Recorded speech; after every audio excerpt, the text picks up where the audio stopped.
రాష్ట్రంలో బీసీలకు 42% రిజర్వేషన్లు అమలు చేయాలంటే కేంద్రంతో యుద్ధ ప్రాతిపదికన చర్యలు ప్రారంభించి తక్షణ చర్యలు తీసుకోవాలని డిమాండ్ చేస్తూ తెలంగాణ బీసీ సంక్షేమ సంఘం ఆధ్వర్యంలో నేడు ఇందిరా పార్క్ ధర్నా చౌక్ వద్ద మహాధర్నా నిర్వహించారు. ఈ కార్యక్రమంలో ముఖ్య అతిథిగా హర్యానా మాజీ governor Bandaru Dattatreya, MP R Krishnaiah, ఇక జాజుల శ్రీనివాస్ గౌడ్ హాజరయ్యారు. ఈ కార్యక్రమానికి రాష్ట్ర అధ్యక్షుడు ఎర్ర సత్యనారాయణ నేతృత్వం వహించారు.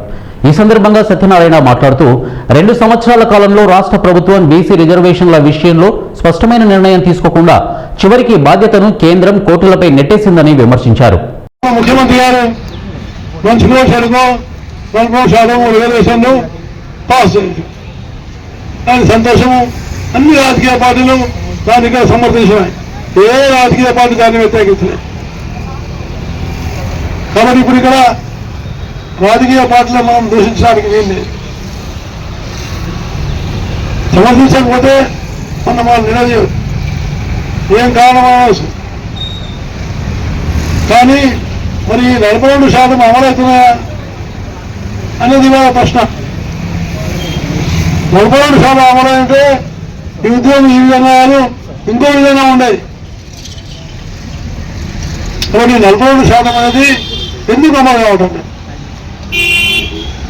దీన్ని ప్రధానమైన చర్చనీయాంశంగా మారు. అదే కోర్టు ఉంది, మనం కోర్టు ఉంది, ఏ రకంగా మనం వారిని బదనాం చేయలేం. ఎందుకంటే న్యాయస్థానంలో ఉన్న వాళ్ళ మీద మనకు నమ్మకం ఉండాలి. న్యాయస్థానంలో కూర్చున్న వాళ్ళు రాజ్యాంగాన్ని దృష్టిలో పెట్టుకుంటారు, చట్టాన్ని దృష్టిలో పెట్టుకుంటారు. కాబట్టి వాళ్ళు కూడా ఏంటంటే సమాజంలో భాగస్వామ్యం కాబట్టి సామాజిక పరిస్థితులను అనుసరించి వాళ్ళు కూడా తీర్పిచ్చినప్పుడు వాళ్ళ మీద కూడా మన ఉద్యమాల యొక్క ప్రభావం తప్పకుండా పడుతుందని నేను మీకు సభాముఖంగా తెలియజేస్తాను. వాళ్ళు కూడా సమాజంలో భాగస్వామ్యం, కానీ ఈయన అమలు కాకపోవడానికి కారణం ఏంటి? ఈ గతంలో చేసినటువంటి తీర్పు ఏవైతే 50% గణాంకాలన్నీ చాలా మందికి మనకు అర్థం కావడం లేదు. రాజ్యాంగంలోని 243 D6 ప్రకారం రాజ్యాంగము రాష్ట్ర ప్రభుత్వానికి స్థానిక సంస్థలలో బీసీ రిజర్వేషన్లను నిర్ణయించే అధికారం ఇచ్చింది. అది రాజ్యాంగ పద్ధతి ఇచ్చింది. కానీ మనము 50% అనేది ఎక్కడ రాజ్యాంగంలో లేదు, ఎక్కడ లేదు. అదొక ట్రెడిషనల్ గా సాంప్రదాయంగా వస్తుంది. మనం దాన్ని లీగల్ గా రాజ్యాంగబద్ధంగా ఆలోచించినప్పుడు అది అర్థమవుతుంది. అయితే ఈ చట్టం చేసింది గవర్నర్ దగ్గరికి పంపి కేంద్రానికి పంపి ముఖ్యమంత్రి ఏం చేయాలి? ఆ తర్వాత అఖిలపక్షాన్ని తీసుకొని ప్రధానమంత్రిని కలవలేదు. ఒకటి.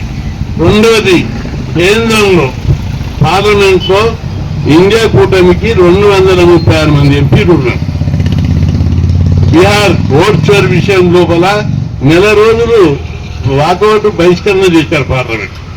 బీసీల విషయంలో నేను చాలా మంది కాంగ్రెస్ వాళ్ళకి కలిసినప్పుడు పార్లమెంట్ లో చెప్పాను, మీరు రేజ్ చేయండి, మేము తప్పనిసరి ప్రధానమంత్రి మీద ఒత్తిడి చేస్తాం.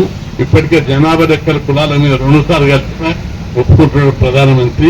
మీరు దీన్ని రేజ్ చేయండి, రేజ్ చేసి గట్టిగా 4 రోజులు వాకౌట్ చేసి బహిష్కరించండి అని చెప్పారు.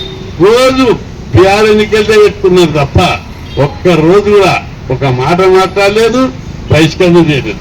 అప్పుడే కనుక 4 రోజులు బహిష్కరణ చేస్తే ఇది దేశ సమస్యగా మారి రాజ్యాంగ సవరణ అయ్యి తప్పనిసరిగా ఒక రూపం దాల్చేది. కానీ